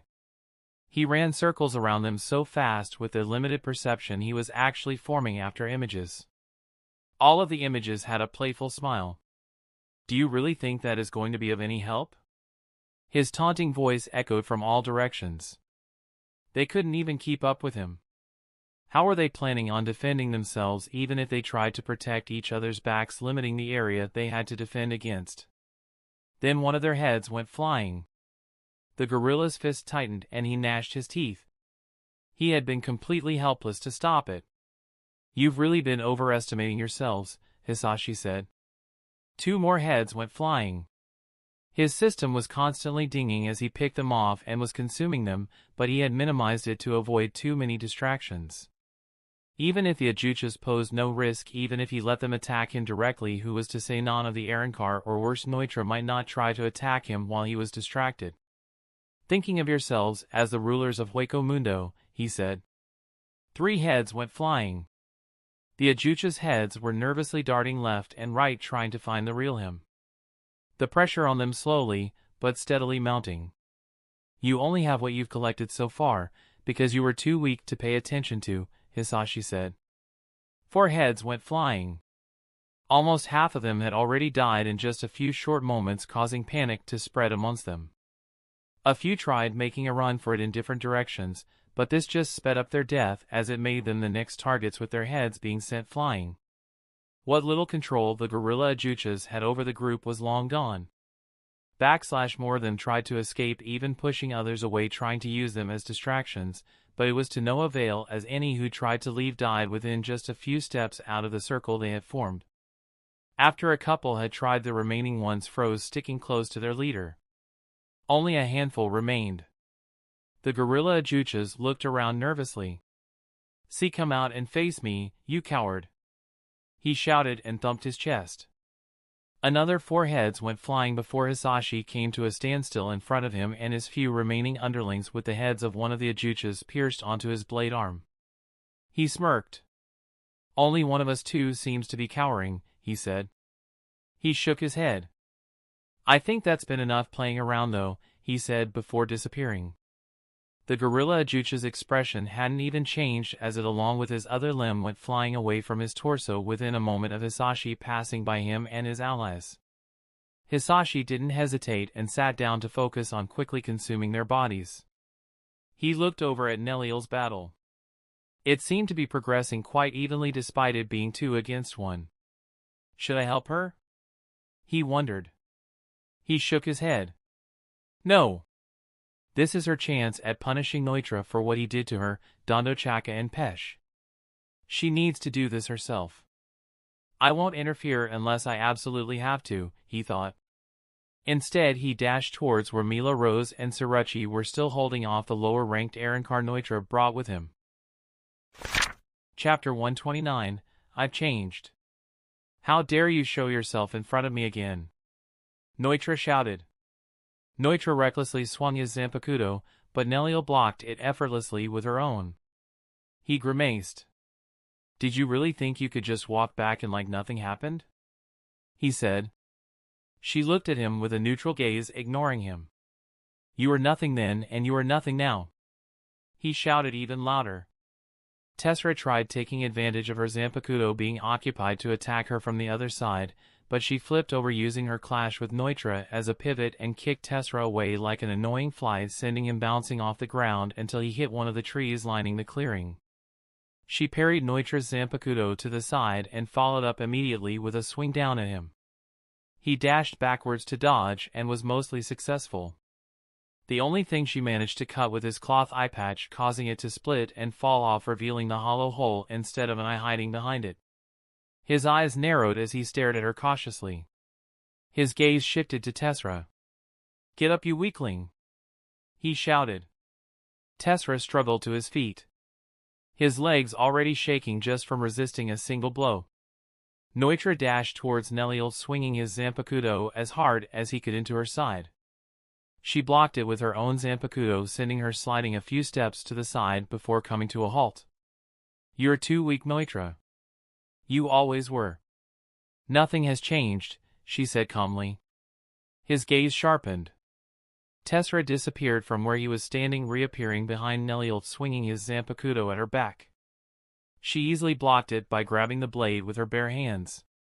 Sparks flew where the blade clashed with her hierro. Tessera's hand shook as he struggled to continue his slash to no avail. It was like he was caught in a vice. Using Tessera's attack as a distraction, Noitra quickly swung his Zanpakuto around for a reverse cut, but was blocked once again. He swung again and again, speeding up his attacks, but Nelliel remained unfazed. She swung the hand holding Tessera's Zanpakuto, sending him flying. Noitra tisked. Useless. He spat out. He tried surprising her with a kick, but Nelliel leaned forward, allowing it to harmlessly pass over her before swinging around and backhanding him right in the face and sending him tumbling backwards. She followed up with a slash that he barely managed to block with his Zanpakuto due to her breaking his stance and sent him flying back. He managed to right himself midair and landed on his feet. His expression had gotten worse and worse with each clash that ended in his failure. This bitch, he muttered. She appeared in front of him before he could react with a follow-up slash that sent blood flying and left a large gash across his chest. Noitra-sama! Tessera shouted and dashed towards them. He wildly slashed at Nelliel. He failed to inflict any damage as she easily blocked him and sent him flying with a punch to the chest. The impact caused him to spit out a mouthful of blood. The attack gave Noitra the moment he needed to jump out of range, though. Nelliel shook her head. The only way you even managed to beat me last time was through a sneak attack with another Espada. Do you really think you stand a chance in a direct fight? She asked.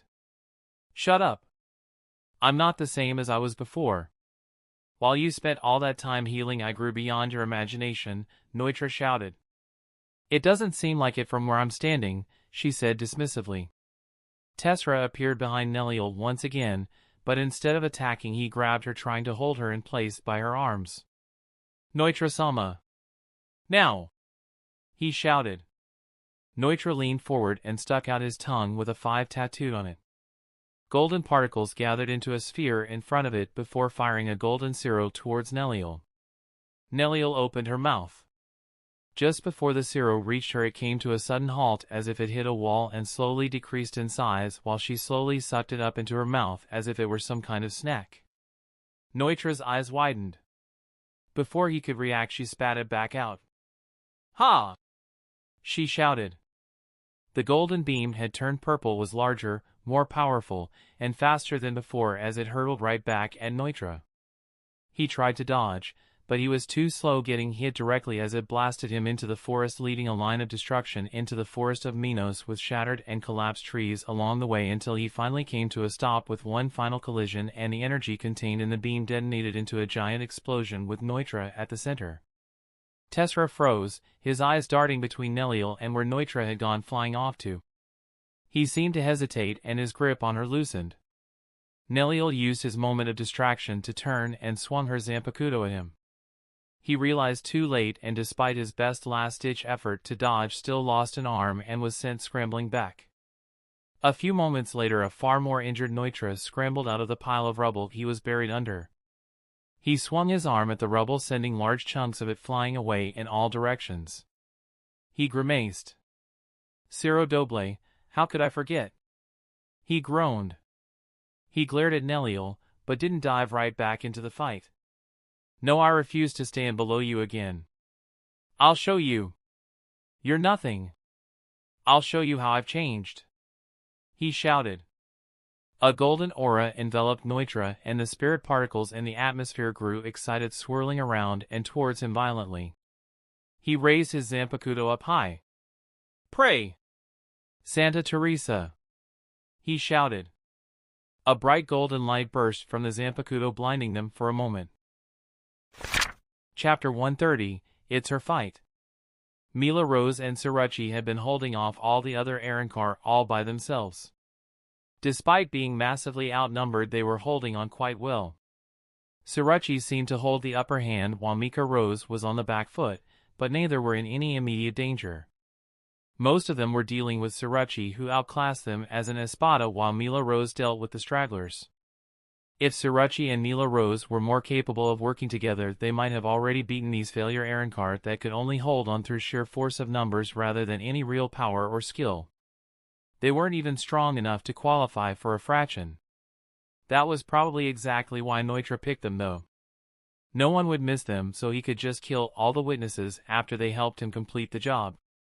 If there were no witnesses, there would be no way for Aizen to find out after all. The fools weren't even smart enough to realize the truth of their situation while they did their best assisting Noitra in hopes of a brighter future. Mila Rose smirked when she noticed him. "Took you long enough. Were you going to leave all the fun to us?" she asked. He chuckled. "I was just having a little fun of my own." "Worried I would show up too late?" he asked. She snorted. "You wish," she said. Surachi frowned, blocking multiple strikes aimed at her. "Could you two shut up and help? Am I supposed to be doing everything myself?" she asked. Hisashi smirked. "I thought you could handle it," he said innocently. She gritted her teeth. "Just do something," she retorted. As soon as Hisashi joined Mila Rose, the balance shifted entirely in their favor, as the other Arrancar could no longer gang up on her like before and break her rhythm. Over their years spent together, they had long adapted to each other's fighting style. When she advanced, he retreated, and when he advanced, she retreated in return, keeping the many enemies occupied with minimal exhaustion to either of them. Their timing was perfect, leaving minimal openings for their enemies to take advantage of.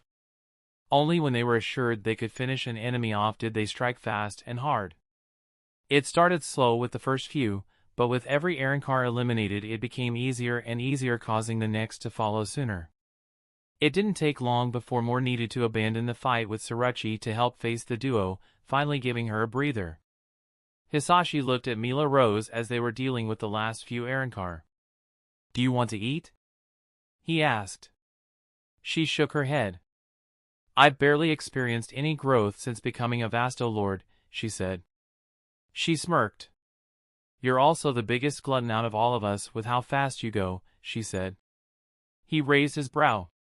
"Are you sure?" he asked. She smiled and nodded. "Well, I'm not going to argue that," he said. He shrugged and quickly started consuming them while they finished off the last few. By that point, Surachi was only dealing with a few herself. Hisashi consumed another of the Arrancar. "Do you need any help?" he asked casually. She sent one of her attackers flying his way in retaliation. A single swipe of his blade was enough to finish off the already weakened and disoriented Arrancar. He chuckled. "That wasn't very nice," he said. All of them froze on the spot as a giant purple beam blasted through part of the clearing and into the forest. The only exception was Surachi, who jumped back like a cat that had its tail stepped on. It took a few moments for everyone to realize they survived whatever it was. Surachi took advantage of their distraction to quickly finish off the few that remained. She let out an exaggerated sigh. "Making me do all the work?" she asked. Hisashi rolled his eyes. "How are you holding up?" he asked with concern. Despite everything, they were allies at the moment, and they might need her help depending on how things unfolded after all. His haughty expression softened ever so slightly. Fine. I'm fine," she said. Mila Rose chuckled, causing Surachi to blush, cross her arms under her chest, and look away in embarrassment. A quick look at Nelliel caused her to relax, seeing her holding the upper hand over Noitra and Tessera, the last two remaining Arrancar present. They were struggling just to keep up with her. Mila Rose turned back to Hisashi. "Go ahead and quickly finish eating them. Nelliel might need our help soon, so you better be ready," she said. He smiled as he started converting the corpses to spirit particles and sucking them up. "I'm always ready," he said. She rolled her eyes. "Sure you are," she said. He sighed. If only Sung Sun was here, he thought melodramatically. They suddenly felt a massive increase in spiritual pressure, drawing their attention towards Noitra, who had been blasted into the forest by Nelliel's Ciro Doble. The spirit particles in the air were rapidly drawn towards him, and he glowed a bright golden that suddenly flashed bright enough to blind them momentarily. When the light receded, his resurrection form was unveiled. He had 6 bone-like arms, 4 of which held large black dual-headed scythes that looked very dangerous. 2 white horns had sprouted from the sides of his head, curving upwards. The bone-like armor had spread to cover most of his body except the middle of his chest and face. Of his clothing, only his baggy white pants remained. He swung the scythes with an excited smile as if warming up. Mila Rose looked concerned. She tried to run towards Nelliel. Hisashi blocked Mila Rose with one of his arms. She frowned in trying to get past him. "Why are you stopping me? We need to help her," she shouted. He shook his head. "This is her fight. Don't interfere unless she really can't handle it anymore. It would be best if she can overcome this herself," he said. She looked over at Surachi for some backup, but she just shrugged, not caring either way. Mila Rose looked back at Nelliel reluctantly. It stopped trying to help. She crossed her arms with a look of dissatisfaction. "You better be right," she mumbled. Chapter 131, Vengeance Must Be Served. The moment Noitra unsealed his resurrection, she could feel the spirit pressure he was giving off multiply. Where before her own spirit pressure had dwarfed his, he actually exceeded hers by quite a bit now. He dashed towards her, leading a cloud of dust in his wake. He moved so fast he got back to the clearing before she could even react. She barely managed to dodge one of the scythes that came swinging for her neck by jumping back. Tessera was looking at Noitra unsurely. Do you need my help?" he shouted. Noitra seemed to be too occupied by his rage for Nelliel as he simply ignored his fraction. He swung his 4 side blades wildly, purely based on his instincts rather than technique, while wearing a wild smile. It lacked any real pattern, causing Nelliel to struggle to dodge them. It took everything out of her just to be able to barely hold on. Not so high and mighty anymore. "Are you Nelliel?"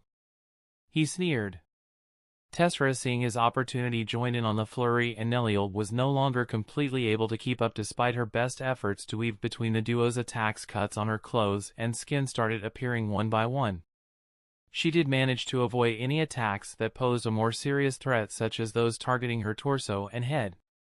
Tessera didn't escape unscathed either, though. Due to Noitra being so caught up in his frenzy of attacks, he wasn't even trying to avoid Tessera, leading to him gaining some injuries too despite being there to help. If it weren't for Noitra not intentionally targeting him, he would probably be even worse off. "Come on, Nelliel. Keep up," Noitra taunted. Nelliel grit her teeth until her gums bled. Being humiliated by someone not worth her time once was bad enough. There was no way she was going to allow a second time. She had to admit Noitra had grown in strength, but she knew he was still not her or Hisashi's match. She had already noticed the others had wrapped up their battles and that he wasn't helping her, but she appreciated it. The humiliation she faced was the least of her concerns, though. Her position in Las Noches had never been all that important to her. However, what he did to her only family Dondochak and Pesh was unforgivable. When she was injured and in her child form, she didn't have a clue, but when she regained her true form along with her memories, she was hit by a wave of depression. If it hadn't been for everyone around her supporting her at the time, she wouldn't have known how to deal with it, how far she would have spiraled. She had practically begged Hisashi to do the same for them as he had done for her. She was willing to do anything as long as she could make things right for them. Reality had been crueler than imagined, though. Hisashi had explained how he wished he could, but their situations weren't the same. While she was actually still injured and healing, even if very slowly, that wasn't the case for the two of them. Their wounds had already healed in the state they were in, and it had left them crippled. He explained his power and how it worked. How it enhanced one's innate healing factor to an insane degree, but it couldn't heal things that had already healed just in a crippled way. He had tried to reassure her about how there were many unusual powers out there, and there very well could be one that could undo the damage that was done to them. He promised he would do his best. Although she felt a little better, the guilt remained. She was responsible for them. It wasn't even like she couldn't handle Noitra and Sailaporo. She had been arrogant though, and it had bore those closest to her an unimaginable cost. If she couldn't fix what had been done to them, the least she could do is get vengeance on their behalf. Her conscience roared at her from within. She struggled to deal with Noitra and Tessera's continued onslaught. They refused to give her a break or opening, slowly whittling her down. Hisashi Mila Rose tried to get past Hisashi again. "We have to help her. He's too strong." "What's wrong with you?" she said. He kept ignoring her pleas and stopping her from interfering. "We shouldn't interfere in her battle," he said. "You keep saying that." "Why not?" she asked angrily. Hisashi sighed. "You know what Nelliel was like when I first found her, right? What Dondochak and Pesh are still like?" he asked. She calmed down a little and nodded, though her glare was still very much present. Despite most of Surachi's attention being on the fight between two Espada that outclassed her, she moved a little closer to Hisashi and Mika Rose. "Keen to hear more." "And that she's originally from Las Noches," he said. She nodded again. "Has she told you more about that?" he asked. She shook her head. "She doesn't talk about it all that much," she said hesitantly. Her eyes widened and her head jerked towards Noitra with a glare even fiercer than she had sent Hisashi. "You mean?" she asked. "Exactly. Well, at least most of it.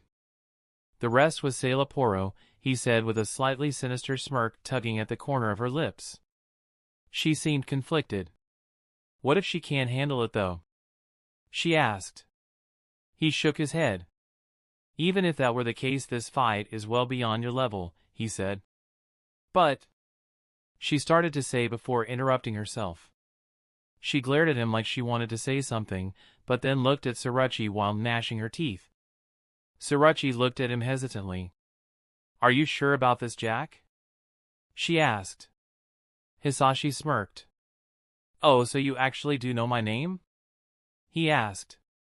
The irony that she actually didn't know his name was not lost on him. She snorted in disdain. "Just don't blame me if she dies," she said haughtily. Hisashi smirked as if he knew something they didn't. "She's stronger than you think," he said. Chapter 132, Stomping Out Problems.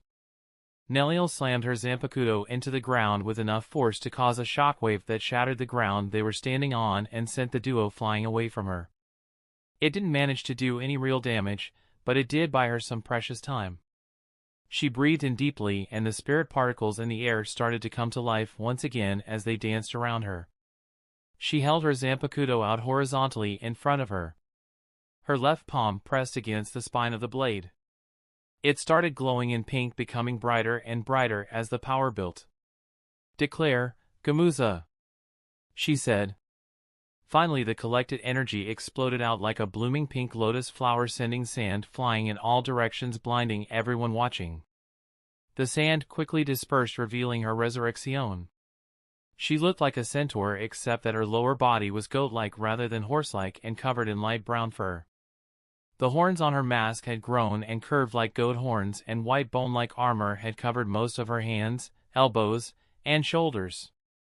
In her right hand was her Zanpakuto, which was now in the shape of a large two-sided lance. She swung her lance, blowing away the remaining dust cloud. Her black tail swung, belying her calm demeanor. Noitra looked at her with concern. "When did you learn how to use your resurrection?" he asked. She shook her head. "I was able to all along," she said. And an unamused dry chuckle escaped his lips. "So you never took me serious at all?" he said, more as a statement of fact rather than a question. It confirmed that without his sneaky tactics he never stood a chance against her in the first place. She galloped towards Noitra, building up speed. In this form her speed in a straight line was practically unrivaled, though her sideways motion was slightly hampered. It was more than worth the trade-off though. Not only that, but the amount of power she could generate with 4 legs was also increased greatly. She swung her lance at him full force. He tried his best to deflect it with his scythes, but was still sent bouncing across the ground as if she swatted aside an annoying fly. All the gains he had achieved when unsealing his resurrection was undone the moment she did the same, sending him right back to how things started. He struggled back to his feet. "Do something!" he shouted at the still stunned Tessera. Tessera hesitated, but eventually dashed towards Nelliel, sandwiching her between himself and Noitra. Unfortunately for him, once they both unleashed their resurrection forms, this had already become a fight he was unfit to participate in. She lifted her hind legs and kicked back at him without even looking at him. The moment her hooves connected with his chest, there was a loud crunching sound before he was sent hurtling back the way he came. It was unknown if he was alive or dead, but he was unable to stand back up. "Useless," Noitra spat out. He swung his four sides towards Nelliel, doing his best to overwhelm her, but she calmly parried them by rotating her lance to meet them. He tried to increase the speed of his swings even further, but it was to no avail, as she effortlessly kept up with him regardless of how hard he tried. Finally she parried harder, causing him to lose his balance. Before he managed to catch him, she spun around, swinging her lance and hitting him full force, sending him sliding backwards. Nelliel drew back her arm holding her lance. "Lanzador Verde!" she shouted as she threw the lance forward. Noitra. Pink spirit power spiraled out of the tip of her lance, leaving a long trail behind it. The lance flew towards him like a spear towards its target. Noitra wasn't fast enough to dodge it, so he tried his best to block it by layering his four sides in between him and the lance. It was to no avail though, as the lance pierced through them, shattering them one by one until it struck true in the center of his chest. He was sent flying back. The tip slowly pierced his skin. Even the hero he was so proud of didn't stand a chance. The only thing it achieved was prolonging his agony as the lance continued unceasingly on its path regardless of his efforts. After dragging him back a couple miles, the lance finally pierced all the way through, continuing on until it came to a stop after hitting the go-round. Noitra was left standing with a gaping hole in the center of his chest. His pupils shook as he tried to come to terms with what happened, but the light in his eyes had already dimmed before he managed to. The clearing had finally become dead silent. Hisashi Nelliel came running to him, dragging Noitra's body behind her like a cat bringing its owner a dead bird. She dropped it right beside him with a proud smile. Unlike those owners, he wasn't creeped out though, and thought the slightly goofy excited grin on her face was rather cute. "Look! I brought you something," she said. He simply smiled and gave her a hug as gently as he could with his arms. "How do you feel?" he asked her. She hugged him back, tightly pressing her face into his chest while nodding.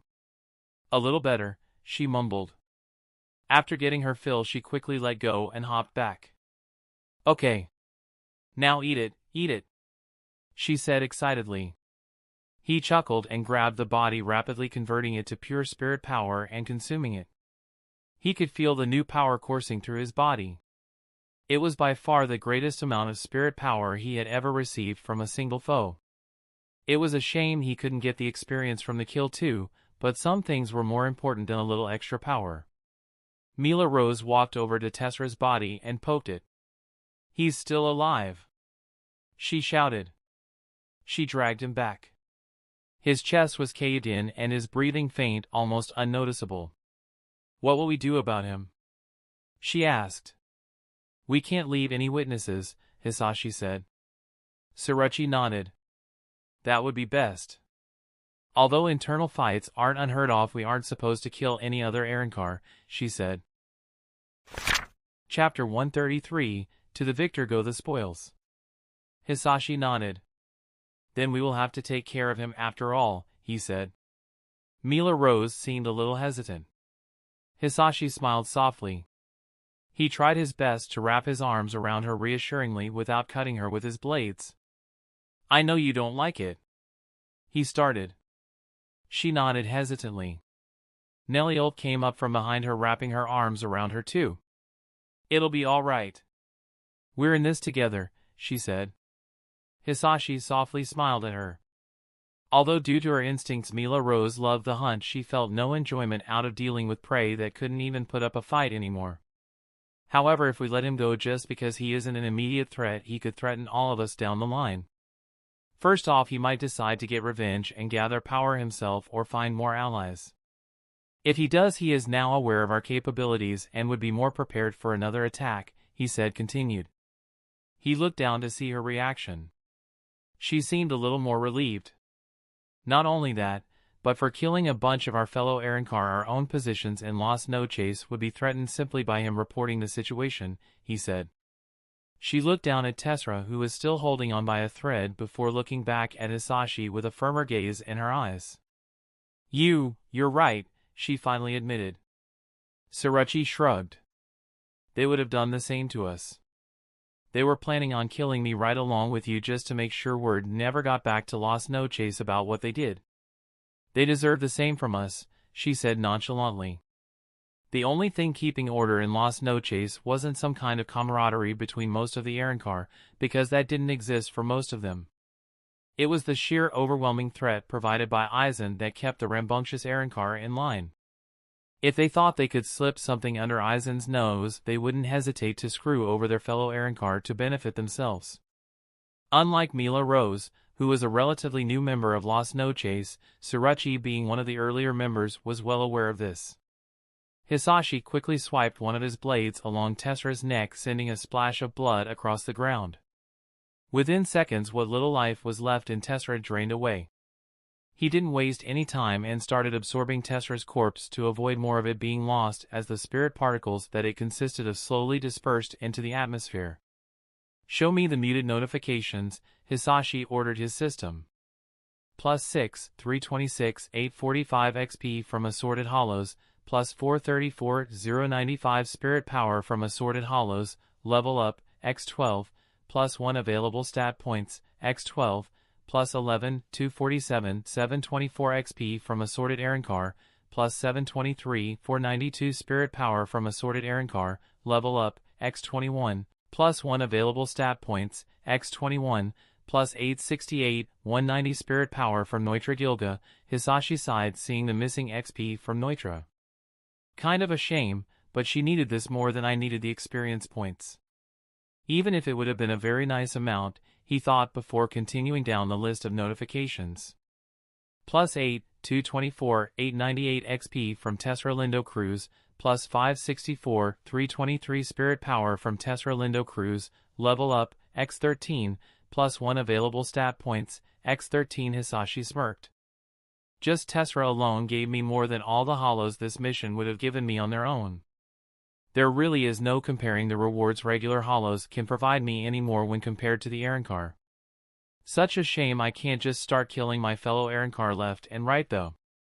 These kinds of opportunities where they serve themselves on a silver platter are too rare, he thought.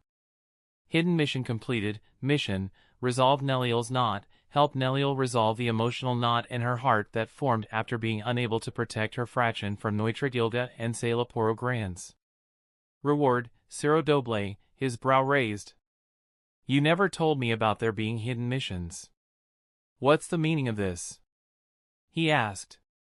Answer: some missions are intended to test the host's intentions. If the system revealed the existence of such missions, they would fail to achieve their intended meaning. In such cases, their existence is hidden from the host.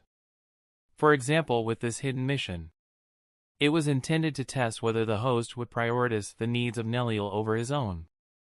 If the mission had not been hidden, the motivations for the host might have been due to the rewards offered rather than for the sake of helping Nelliel, and as such invalidated the purpose of the mission. Whatever, just give me a description of the reward, he ordered. Ciro Doble, unique ability belonging to Nelliel to Odelschwank. The ability allows the user to absorb an incoming Ciro by swallowing it, then the user fires one of their own while returning the swallowed one. This results in a Ciro Doble that contains the energy of both Ciro. Okay. What about the changes during the trip here? He asked. +1 weeks to age, +781, 092 XP from Hollow, +38, 280 Spirit Power from Hollow, +30, 815 Spirit Power from Spiritual Energy Absorption, +2 level, +2 available stat points. Hisashi wore a satisfied smile.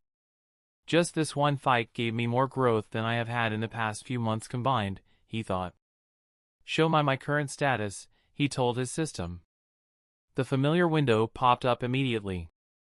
Status panel, name, Saito Hisashi, soul age, 59, race, hollow, rank, Vasto Lord, level, 309/357, XP, 30,113 out of 631,900, stats, strength, 340, dexterity, 675, constitution, 175, intelligence, 265, spirit power, 5,826,535 to 8,485,730, available stat points, 0 to 48, passive skills, spiritual energy absorption, ultra speed regeneration, acidic touch, silencioso, active skills, soul body separation, spirit power concealment, illusory aura, blood, energy blade. Transcribe, Hachijio Sogai, Siro, Cumin, negation, skill infusion, Sonido, Karen Zanjutsu, Siro Doble, active missions, allow the system to absorb the Hogyoku, go ahead and put 14 points in strength, 32 in dexterity, and the rest into constitution, he ordered. Strength, 340-354, dexterity, 675, constitution, 175 to 177, available stat points, 48 to 0, his gaze passed over what remained of the clearing. The stone temple was in pieces. The clearing had been left a mess by their battles, but there were no corpses left after Hisashi had consumed them all. He looked at Nelliel. You'll have to head back by yourself so there is as little connection between us regarding this as possible, he said. She nodded hesitantly. He smiled. I'll see you again soon, he said softly. A small smile formed on her lips. She rushed into his chest and gave him a tight hug. Again, thank you, she said softly. When she finally let go, she quickly turned and disappeared into the forest. He turned to Mila Rose and Tsuruchi. Let's head back. We'll just report the mission was completed without anything unusual happening, he said. Both of them nodded in agreement. Chapter 134, Interconnect. Earth, Karakura Town, Ichigo had been going back and forth with Kariya. Neither side seemed to have the upper hand. To his surprise, Kariya seemed to be able to resist his Zanpakuto with his bare hands, drawing the battle out far longer than he had expected. He had been on guard the whole time, as against his expectation Kariya had yet to summon his doll. Not knowing what to expect was slowly getting to him, and he was surprised to find Kariya seemed to be able to keep up with him even without his doll. Why not meld your soul with mine? Kariya asked. Ichigo swung his blade, sending a wave of energy flying towards Kariya, but Kariya managed to dodge it. If you do, you will enjoy everlasting glory, Kariya continued. Kariya dashed towards Ichigo and swung his fist. Ichigo barely managed to block it with his Zanpakuto, but it still sent him sliding backwards from the force. How about it?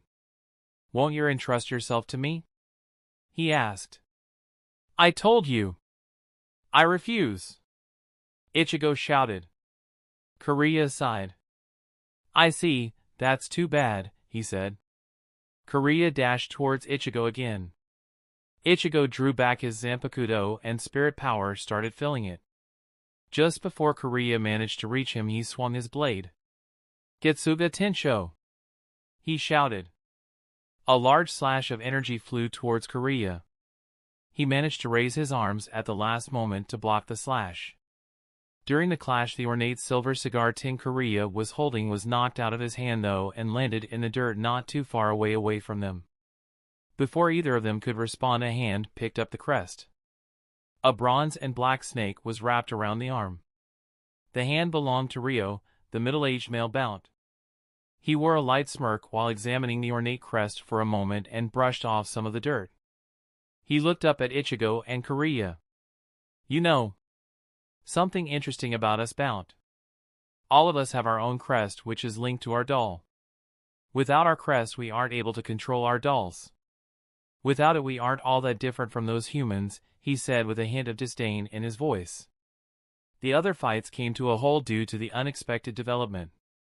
Kariya didn't seem too concerned. What do you think you're doing, Utagawa? he asked calmly. Ryo smirked. Kariya-san, I'll be holding onto your crest, he said. He turned to face the male Bount with a mohawk. Koga-san, do you think things will go well doing things Kariya-san's way? He asked. Koga remained silent though. When he didn't get the response he was expecting and was ignored instead, he turned to the young blonde male Bount. Due to Kariya-san's weakness, we have already lost 3 of our own. If we continue under his lead, how long before all of us end up like that? He asked.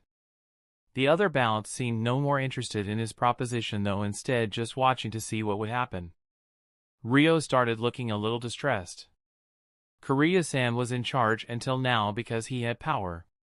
But without this crest he has none, he said, raising the silver cigar tin for all to see. I was waiting for a chance to steal his crest. I never thought it would end up being this easy, he said. Ichigo frowned. What's this? A fight between allies? He asked. Ryo shook his head. That's incorrect. Bount are independent. We rarely help each other. We are few in number, but in order to advance to a new stage we need an excellent leader. Someone like me, not Kariya-san, he said. He was interrupted by Kariya's slow clapping while wearing a languid smile. It seems you've been biding your time, Yutagawa, he said. Ryo frowned. Stop acting tough. I have your crest right here, he shouted, showing off the silver cigar tin. So what? Kariya asked. Ryo looked at him with surprise. Have you become delusional? Your crest, your source of power, is in my hands now. In other words, you are now powerless. Even that Soul Reaper boy could defeat you now, he shouted. Kariya raised his brow. Yutagawa, why are you panicking? He asked. Ryo narrowed his eyes. I'm calm as always. You're the one who's panicking. Now kneel down to me as your leader, he shouted. Kariya glared at him. Don't make me say it again. So what? He asked again. Suddenly a Shinigami with short black hair wearing a sleeveless robe appeared in front of Ryo. His Zanpakuto was already unsheathed. He swung it around like the arm of a clock, and the blade left behind after images as it did while spreading a radiant rainbow glow until he raised it straight up over his head. The after images slowly disappeared, but after the last one disappeared, so did the Shinigami. Barely a second later the Shinigami reappeared beside Ryo, but the Zanpakuto was still missing. Ryo looked over in surprise. Before he could do anything he fell to his knees with blood spraying from various parts of his body. What? I'm impossible, he muttered. It's over, the Shinigami said. Finally the Zanpakuto appeared back in his hand. Ryo collapsed and didn't seem to be breathing anymore. Who? Ichigo asked. The Shinigami turned to Kariya. Master Kariya, I'm glad you're safe, he said. It's fine, Kariya said. Ichigo frowned. Hey! What the hell is a Shinigami doing here? He asked. It seems you beat Kenpachi Zaraki, the Shinigami said. What? Ichigo asked. The Shinigami raised his Zanpakuto towards Ichigo threateningly. I'm X11th Squad, Makiachinos, he said. Then why are you helping the Bount? Ichigo asked. There's no need for you to know, the Shinigami said. Kariya shook his head. Things seem less than favorable. We're retreating, he said. The Shinigami lowered his Zanpakuto with a sigh. Understood, he said. That's the end of this tale for now. Thank you for watching, and I'll see you in the next installment. Peace.